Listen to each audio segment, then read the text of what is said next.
পরিবারে দুমুঠো খাবার জোটাতে জঙ্গলে ঘুরে বেড়াচ্ছেন জনজাতি সম্প্রদায়ের বৃদ্ধা।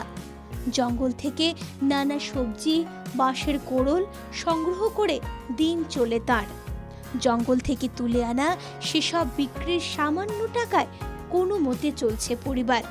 ত্রিপুরার কুমারঘাট ব্লকের পংছড়া এলাকার জনজাতি অধ্যুষিত এলাকার দুর্দশা। পংছড়া এলাকায় বৃদ্ধ স্বামী, ছেলে ও ছেলের বউকে নিয়ে সংসার বিষুপ্রিয়া ত্রিপুরার। জঙ্গল থেকে তুলে আনা শাক, সবজি ইত্যাদি বিক্রি করে চলছে 4 জনের সংসার। বৃদ্ধা জানান, জঙ্গল থেকে বাঁশ, কোড়ল, শাকসবজি সংগ্রহে যান তিনি রোজই। পরদিন স্থানীয় বাজারে সেসব বিক্রি করেন। পরিবারের অন্যরাও একই কাজ করেন। এভাবেই বেঁচে থাকতে হয় তাদের। বৃষপিয়া ত্রিপুরা এটা সবজি ঢুকাইয়া বিকাইতাম বাজারে। বহু দিন টোকাই, একদিন টোকায়, একদিন বেকায়। কালকে বিকাইব আর বড় বুড়া একজন আছে, আর মাইয়া তুলা বউ আছে, তারা অন্য রুজি করে, আমি সবজি টোকাই।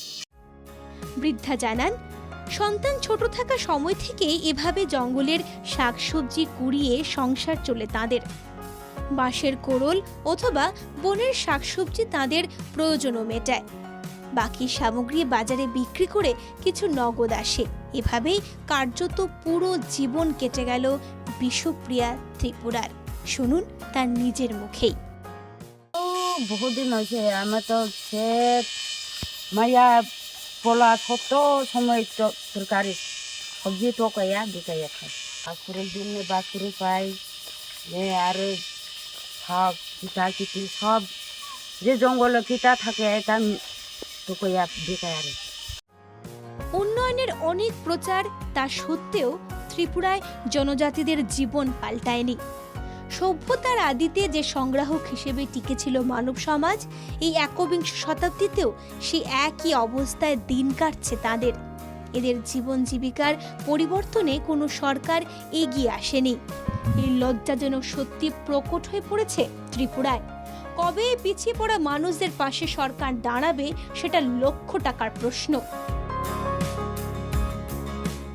কুমারঘাট থেকে জনি ভট্টাচার্যের রিপোর্ট, NK TV বাংলা।